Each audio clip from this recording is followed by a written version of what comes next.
يا ربي بالمصطفى بلغ مقاصدنا واغفر لنا ما مضى يا واسع الكرم يا ربي بلغ مقاصدنا واغفر لنا ما مضى يا واسعا يا ربي هيئ لنا من أمرنا رشدا واجعل معونتك الحسنى لنا مددا يا ربي بلغ مقام واغفر لنا ولا تكلنا إلى تدبير أنفسنا فالنفس تعجز عن إصلاح ما فسد يا ربي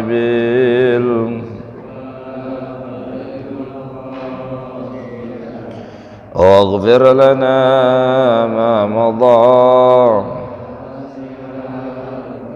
أنت العليم وقد وجهت يا أملي إلى رجائك وجها سائلا ويدا يا رب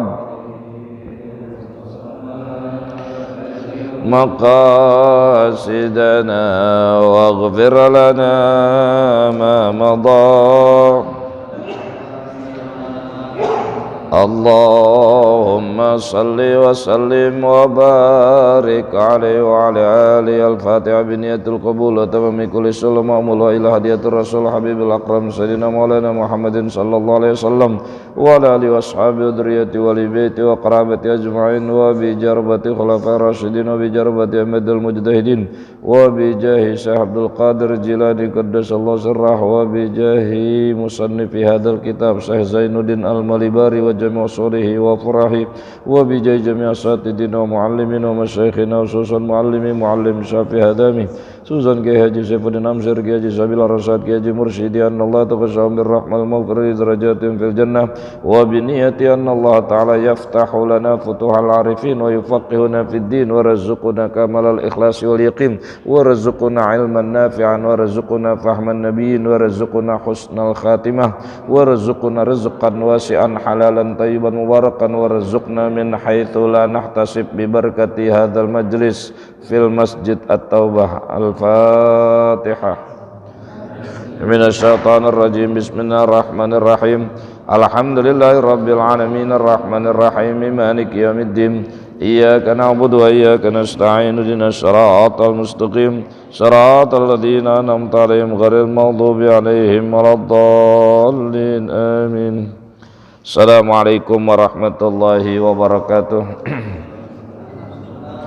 Alhamdulillah rabbil alamin wassalatu wassalamu ala asyrafil anbiya'i wal mursalin wa ala alihi wa sahbihi ajma'in. Amma ba'du. Qalu subhanaka la ilma lana illa ma 'allamtana innaka antal alimul hakim. Rabbi shrah li sadri wa yassir li amri wahlul 'uqdatam min lisani yafqahu qawli. Hadratul Mukarramin yang saya hormati, segenap para pengurus Masjid At-Taubah, segenap para pecinta syariat Allah, pecinta ilmu Allah, yang mudah-mudahan kita istiqamah terus untuk patuh kepada syariat dan ilmu Allah, dan akhirnya kita bisa mati dalam husnul khatimah. Bersyukur kepada Allah Subhanahu wa taala, bersalawat kepada Rasulullah sallallahu alaihi wasallam dengan doa dan harapan mudah-mudahan insyaallah kita senantiasa menjadi hamba yang patuh kepada Allah, dan akhirnya insyaallah di dalam majelis yang mulia ini, majelis ilmu, majelis silaturahim, majelis thalabul ilmi, majelis iktikaf, mudah-mudahan insyaallah dengan niat nawainal iktikafa madumna fi hadzal masjid sunnatan lillahi ta'ala, kita niat iktikaf selama ada di masjid ini sunnah karena Allah Ta'ala, itu insyaallah bisa menambah kemuliaan majelis ini. Mari sama-sama kita lanjutkan pembacaan kitab Irsyadul Ibad. Bismillahirrahmanirrahim. Qala Syekhul Mu'allifu rahimahullahu ta'ala wa nafa'ana bihi wa bi'ulumihi fi daraihi amin ya rabbal alamin. Wa fi riwayatin fa innahu ya'ti yaumal qiyamati ala wajhihi salasata asturin maktubatin fis satril awwali ya mudayyi'u haqqillahi wa satru tsani ya maksusan bi khadabillahi wa satru tsalitsu dayya'akallahu kama dayya'ta fid dunya haqqallahi fa'ay asa al yauma anta min rahmatillahi.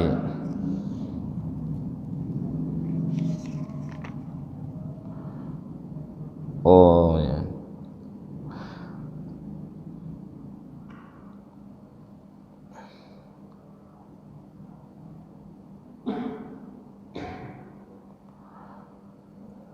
Oh, kita masih ngebahas soal tentang orang yang meninggalkan sholat. Oh iya, kemarin ini nih ya, yang kemarin saya lupa nyari itu, iya, tulisan 15. Kemarin di antara keterangan terakhir tentang orang yang meremehkan sholat 5 waktu itu akan mendapatkan 15. Nah, menurut keterangan ulama atau keterangan guru, di sini kan bi khamsi asyrata uqubatan, 15 hukuman. Tapi di dalam penjelasan kitab yang lain itu yang dimaksud 16. Karena kalau 15 hitungannya kurang di sini. 5 di dunia, 3 ketika mau mati, 3 lagi di kuburan, 3 lagi keluar dari kubur, kurang 1 kalau 15. 5, 3, 3. Berapa? 14.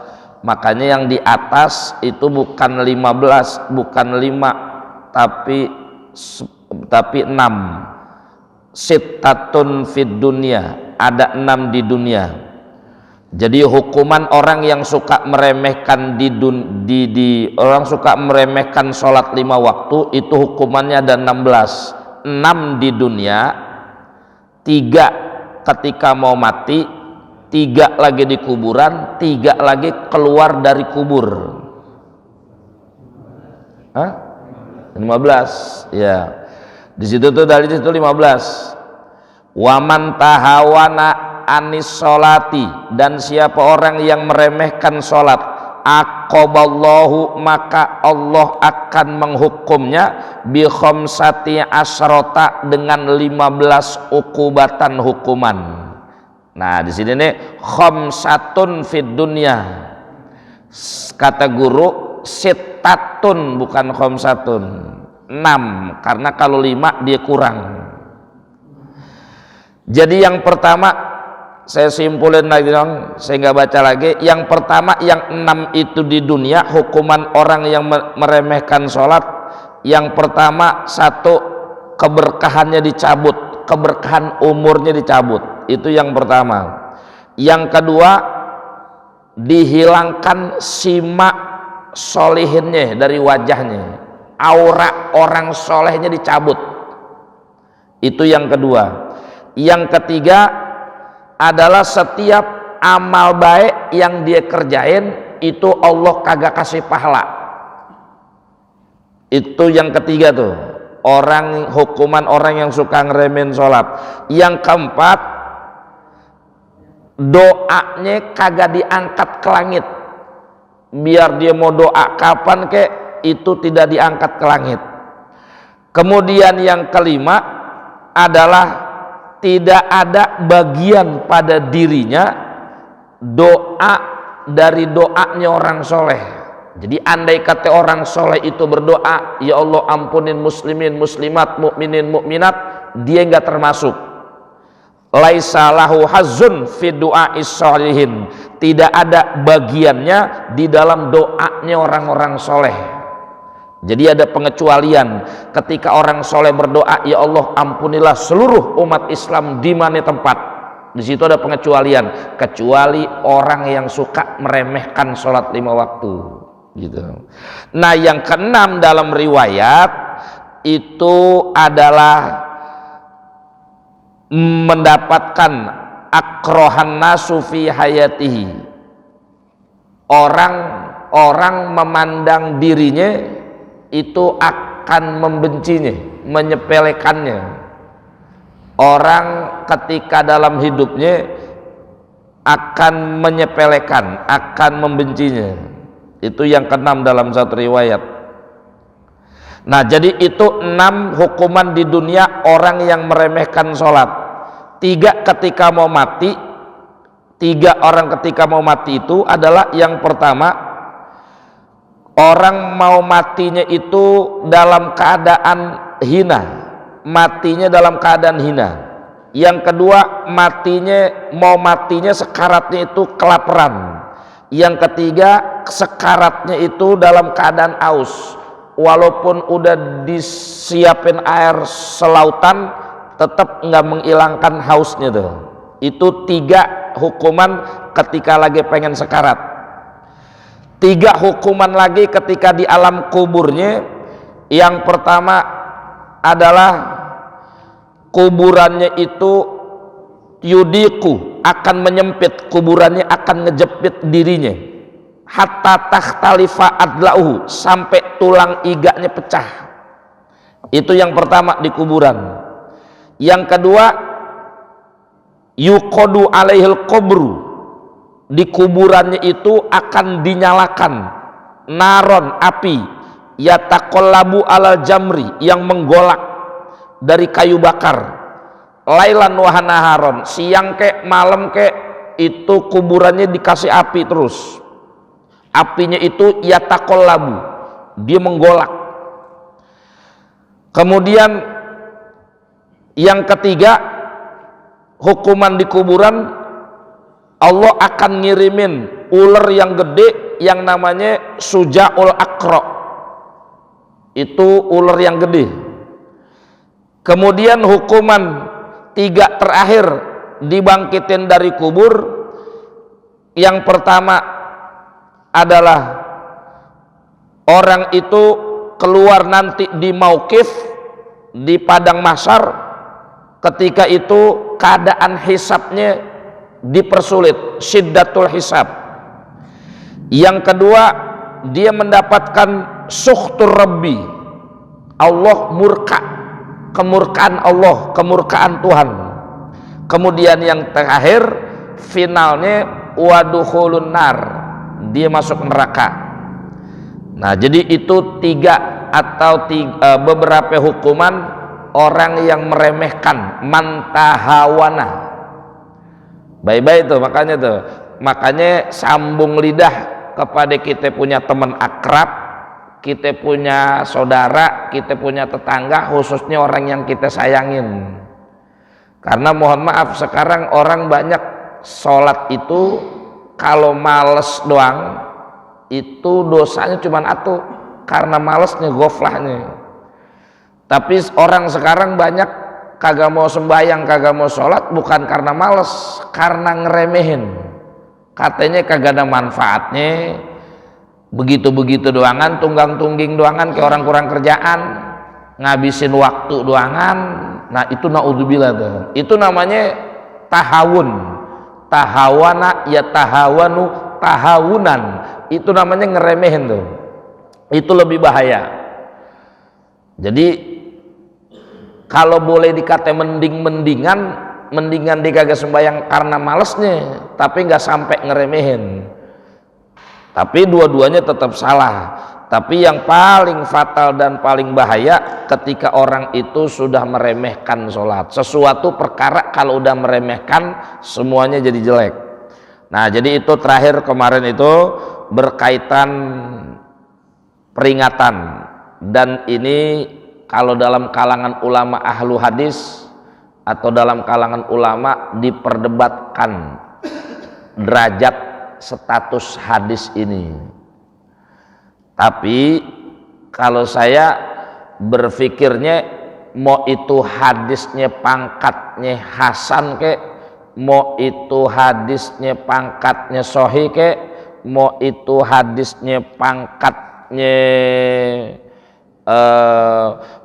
dhaif ke, yang jelas kita baca di dalam kitab yang penyusunnya itu adalah orang yang sudah masyhur kewaliannya. Enggak mungkin penulis atau penyusun Syekh Zainuddin Al-Malibari mencantumkan hadis tersebut kalau itu sampai pangkat hadis palsu, hadis rusak. Karena kalau kita lihat pandangan ulama-ulama terkhusus kaum Wahabi, dia memandang hadis ini sangat hina banget ini. Maka naudzubillah wal iyadzubillah. Kalau saya cuman ambil kesimpulan, saya bukan ahli hadis yang pandai berkomentar berkaitan derajat hadis lebih panjang lebih jauh. Kesimpulan bahwa hadis ini kita baca di dalam kitab yang sangat masyhur, penyusunnya masyhur dalam kewaliannya, kewaroannya, maka kita sebagai pembaca atau sebagai tolabah dalam kitab ini sam'an wa ta'atan, artinya kita ikut dan insya Allah kita bakal patuhin dan kita syiarin apa yang sudah kita baca dan ditulis sama musannif Syekh Zainuddin Al-Malibari. Nah, ini merupakan tanbih buat kita semua, terkhusus buat orang-orang terdekat kita yang naudzubillah andai kata ada yang sampai kepada titik meremehkan sholat 5 waktu.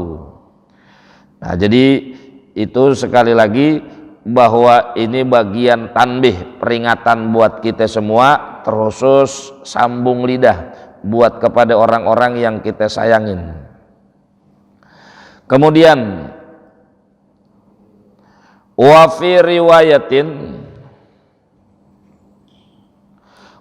riwayatin dan di dalam riwayat yang lain,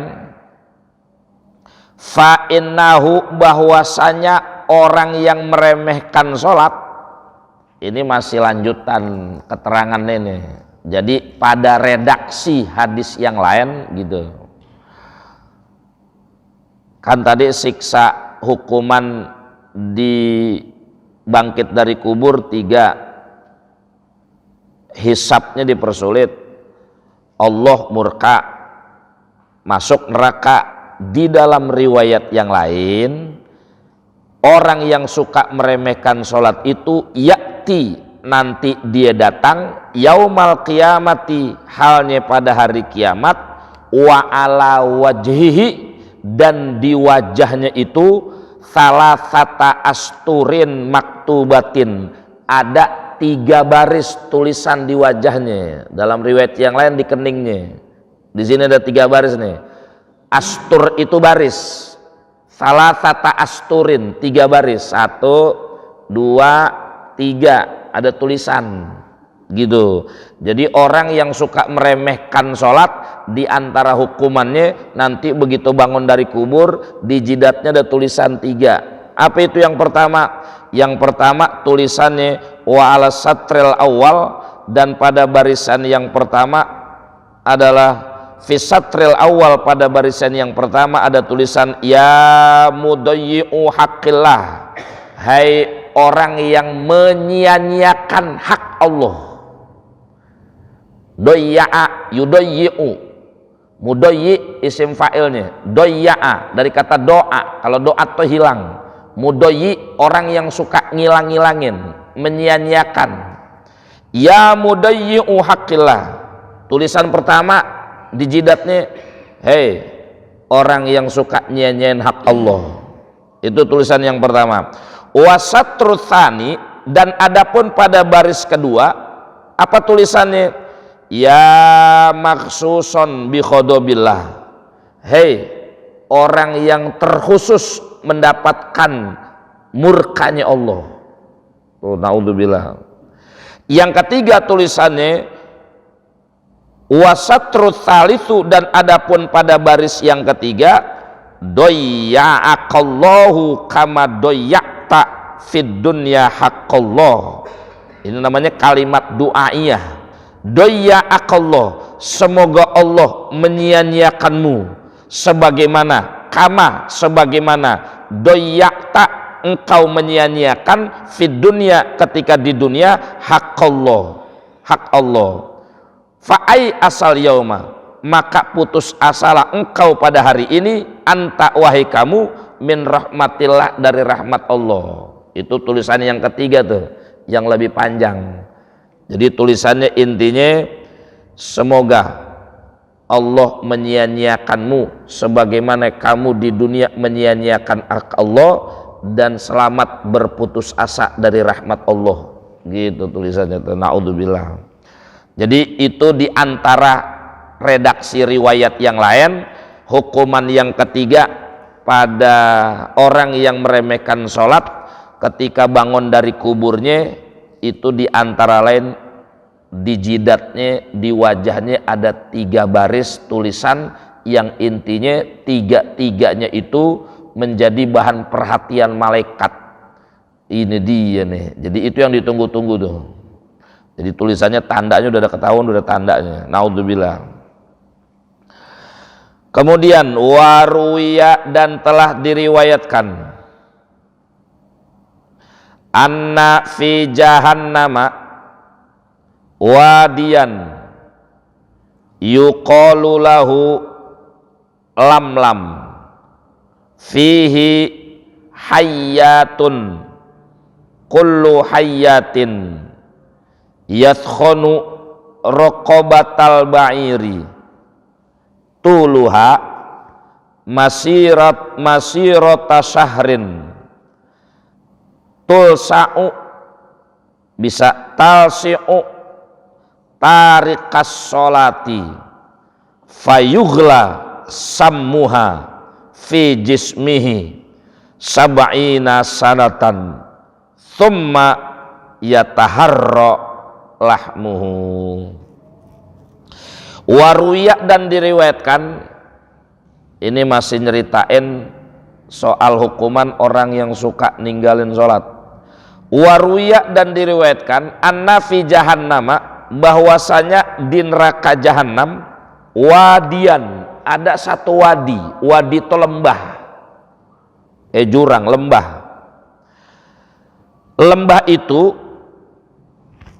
Lembah itu dinamakan yuqalu lahu, dikatakan atau dinamakan lembah itu lamlam, namanya lembah lamlam. Jadi di neraka jahanam ada lembah namanya lembah lamlam. Fihi, di dalam lembah tersebut, hayyatun kullu hayyatin yadkhunu raqabatal ba'ir. Di dalam lembah tersebut ada hayyatun, itu jamak tuh. Mufradnya hayyatun. Hayyatun tuh artinya ular. Hayyatun, hayyatani, hayyatun. Nah, itu tulisannya jamak.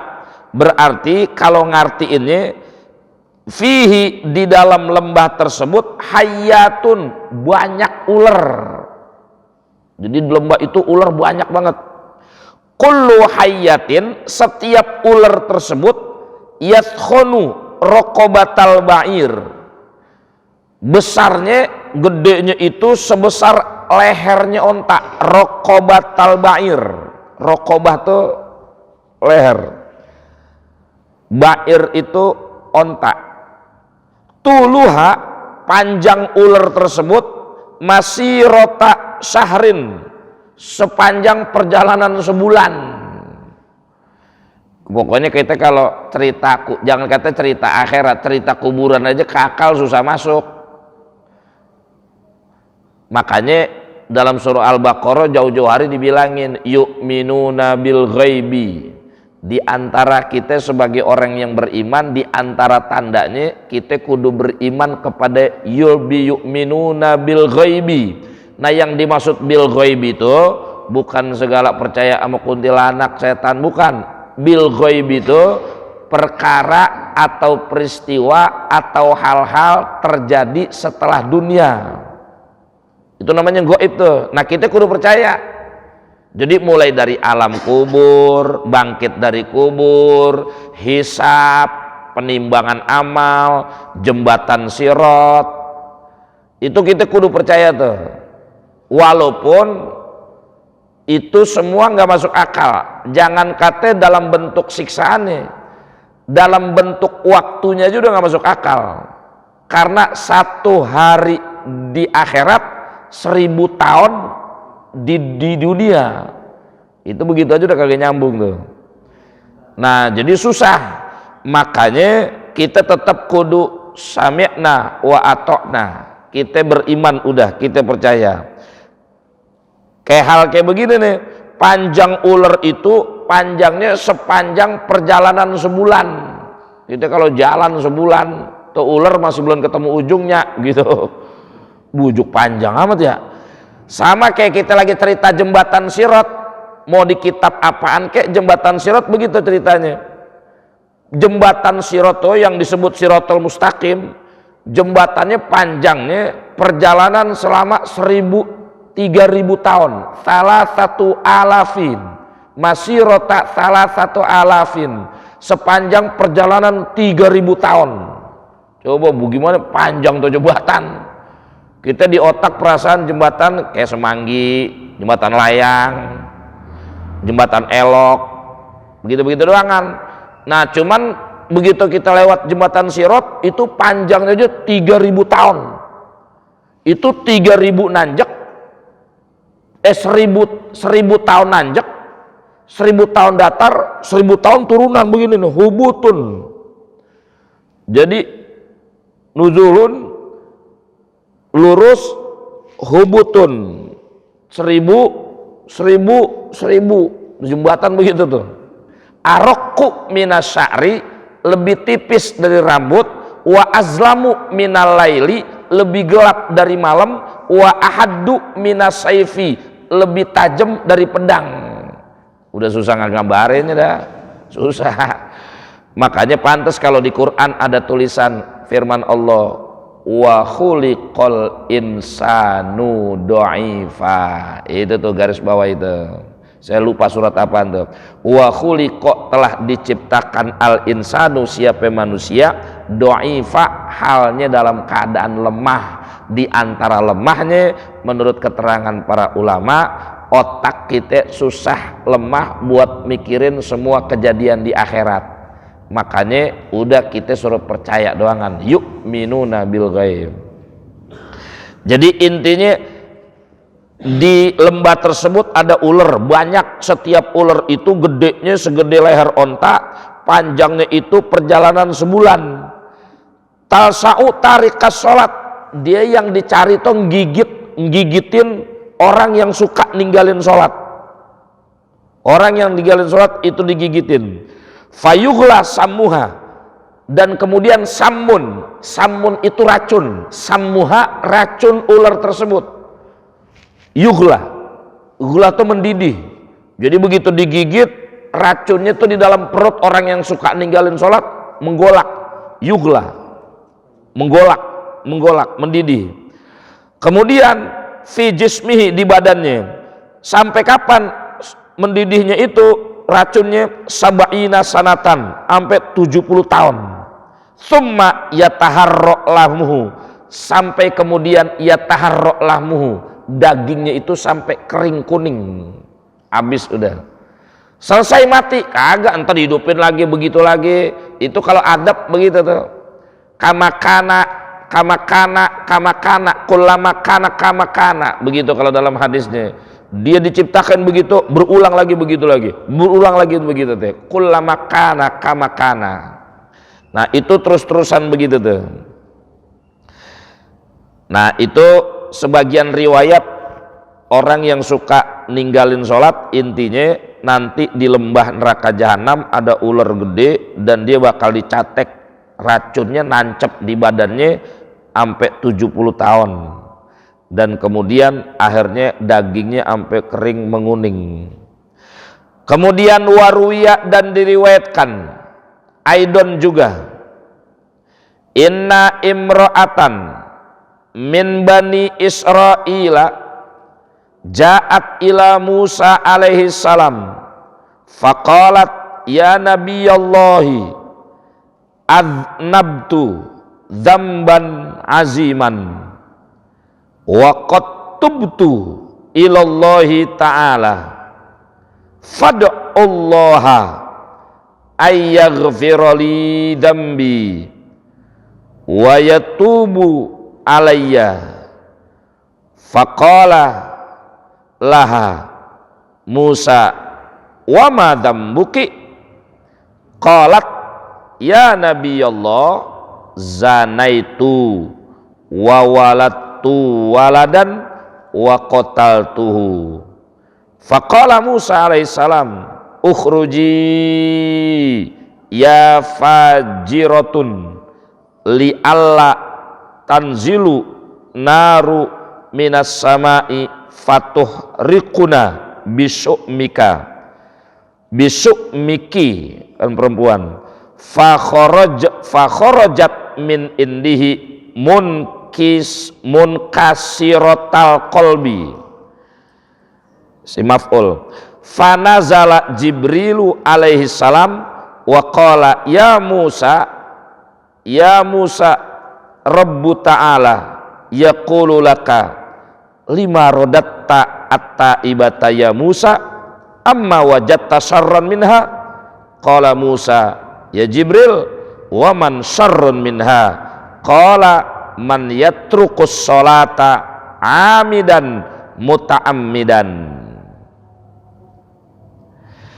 Dalam satu riwayat ada keterangan inna imro'atan, sesungguhnya ada seorang perempuan min Bani Israel, dari kalangan Bani Israel.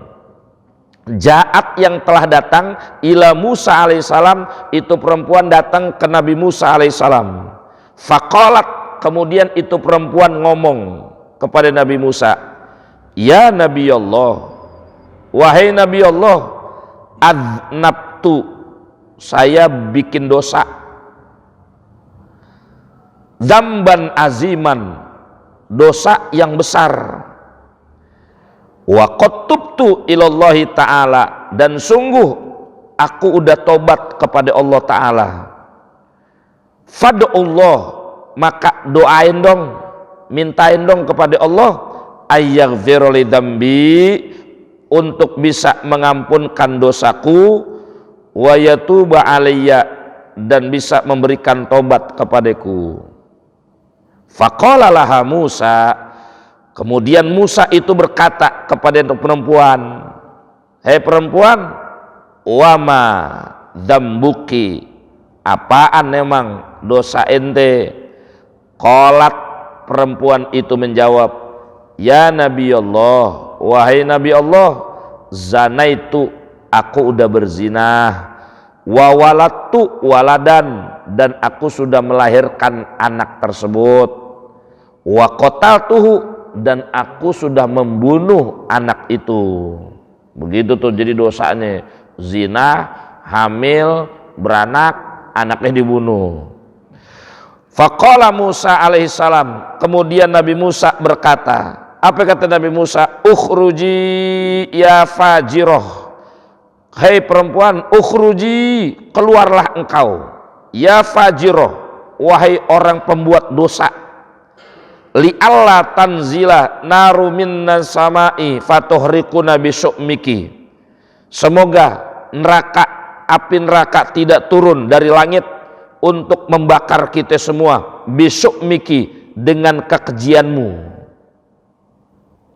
Jadi diusir tuh perempuan ame Nabi Musa, Jadi kalau kata orang kita mah, keluar sono perempuan, lo pendosa lo, jangan sampai bikin sial di kampung gitu. Jangan sampai neraka turun dari langit ngebakar kita semua gara-gara dosa ente, begitu.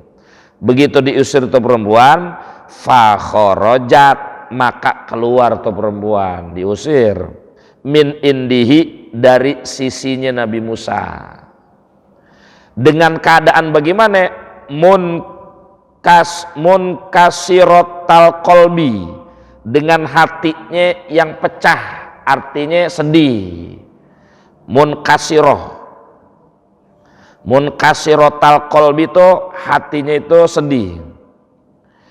Kemudian fanazala Jibril alaihissalam, maka kemudian turun malaikat Jibril alaihissalam, waqala, dan berkata itu malaikat Jibril, ya Musa, wahai Nabi Musa, ya Musa Rabbi Ta'ala, wahai Nabi Musa yang punya Tuhan Allah Ta'ala, Rabbu Ta'ala yaqul, Allah Ta'ala berkata, ini nih kayaknya nggak pakai alif lam nih. Ya Musa Rabbu Ta'ala yaqul. Jadi Rabbun itu nggak bisa pakai alif lam. Jadi ini kayaknya cetakannya salah nih. Rabbu Ta'ala yaqul, Tuhan Allah Ta'ala telah berkata laka untukmu. Jadi malaikat nitipin pesan dari Tuhan. Apa kata Allah? 5 rodat tata ibataya Musa.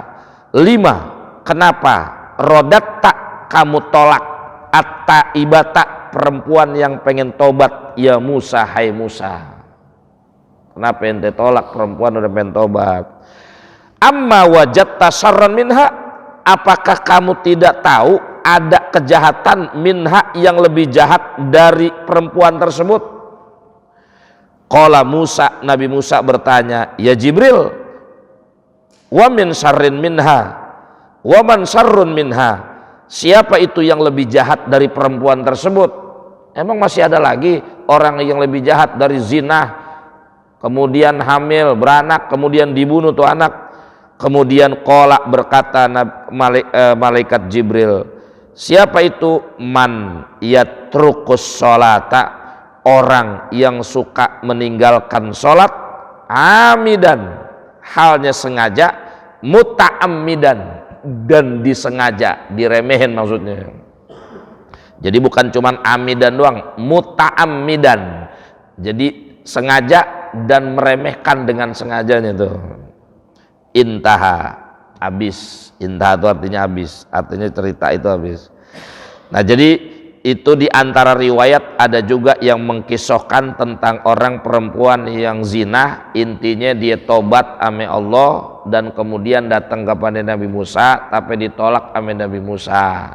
Kemudian namanya Nabi akhirnya langsung ditegur melalui malaikat Jibril, dikasih tahu jangan diusir, orang udah pengen tobat. Emang ente gak tahu Nabi Musa ada orang yang lebih jahat dari itu perempuan, yaitu orang yang suka ninggalin sholat 5 waktu sengaja dan meremehkan. Berarti mafhum mantuknya orang yang ngeremehin sholat lebih hina dari penzina. Itu dia, itu garis bawahnya itu naudzubillah tuh. Kemudian wa akhraja, satu lagi deh, wa akhraja Ahmada wa Bani Hibbanin, dan mengeluarkan siapa? Imam Ahmad dan Imam Ibnu Hibban. Apa kata Rasulullah dalam riwayat? Qala Rasulullah sallallahu alaihi wasallam, man hafazo ala sholawati kanat lahu nuran wa burhanan wa najatan yaumal qiyamati, wa man lam yuhafiz alaiha lam yakun lahu nurun wala burhanun wala najatun, wa kana yaumal qiyamati ma'a Qarun wa Fir'aun wa Haman wa Ubay bin Khalaf. Waduh, naudzubillah. Rasulullah pernah bersabda, siapa orang yang hafazo, ini kata-katanya hafazo, memelihara, menjaga, berarti semakin tua semakin bagus sholatnya, semakin tua semakin bermutu sholatnya, jadi kagak stagnan. Memelihara bahasanya ibarat orang melihara bebek, melihara kambing, bulan ini sama bulan besok beda, kudu tambah montok tuh kambingnya, itu namanya berhasil meliharanya.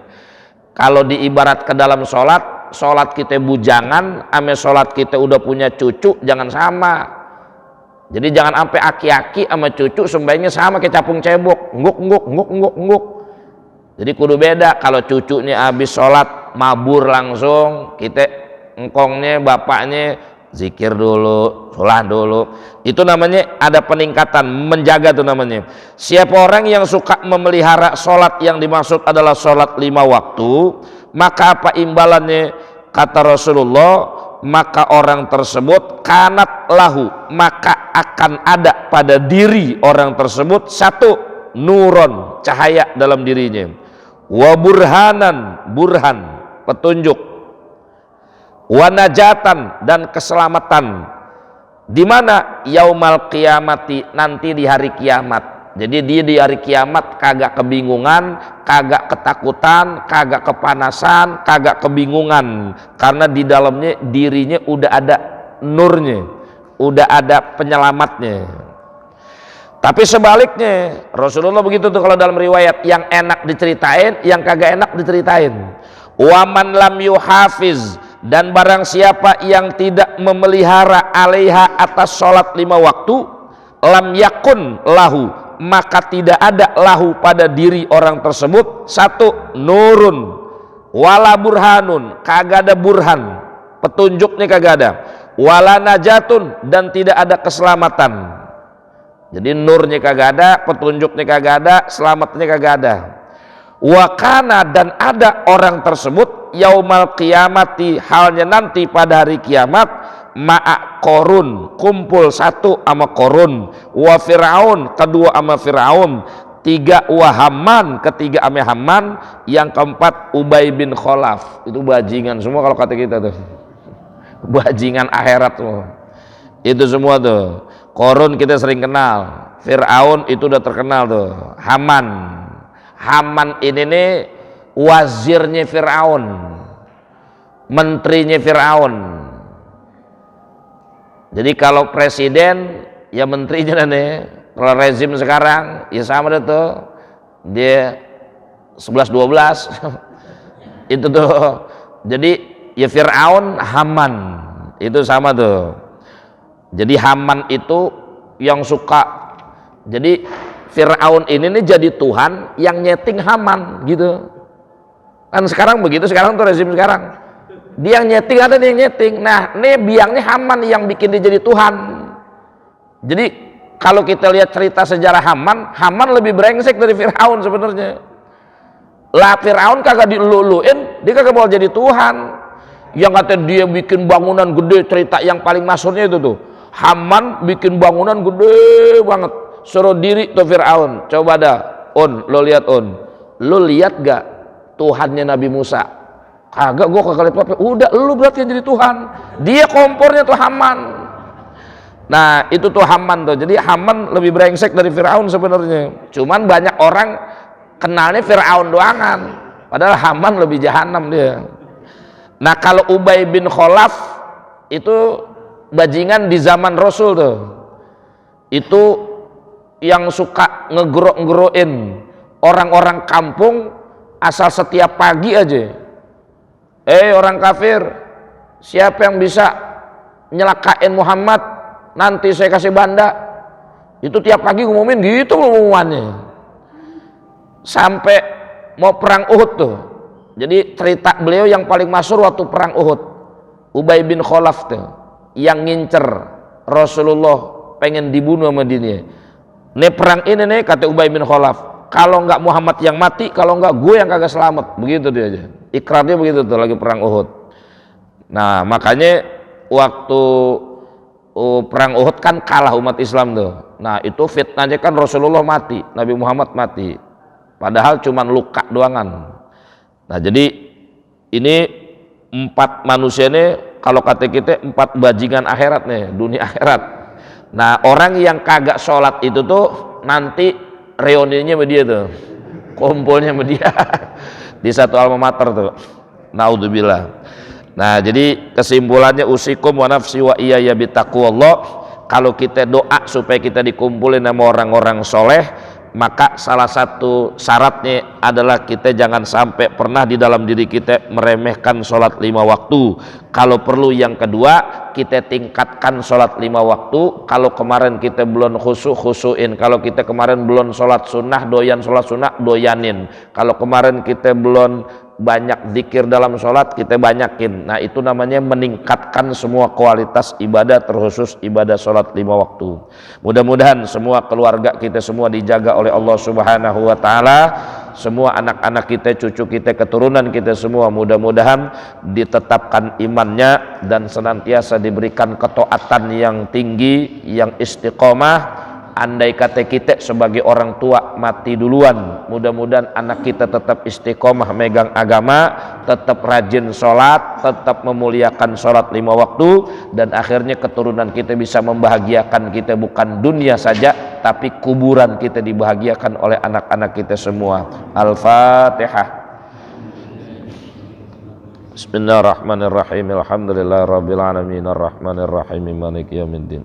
Iyyaka na'budu wa iyyaka nasta'in ihdinas siratal mustaqim siratal ladzina an'amta 'alaihim ghairil maghdubi 'alaihim waladdallin amin. Wa'fani karim wa'fani karim wa'fani karim ya arhamar rahimin irhamna. Allahumma bi barakati ma qara'na fi hadzal majlis, Allahumma bi hurmati ma sami'na fi hadzal majlis, ighfir lana dzunubana, ustur lana 'uyubana, ikshif lana qurubana. Allahumma faqihna wa faqih ahlana wa faqih dzurriyyatina wa faqih man talabal ilma fi hadzal masjid. At-taubah bi ilmika wa hilmika wa hikmatika bi rahmatika ya arhamar rahimin. Bi fadli subhana rabbika rabbil izzati amma yasifun, salamun alal mursalin walhamdulillahi rabbil alamin. Taqabbalallah. Assalamualaikum warahmatullahi wabarakatuh.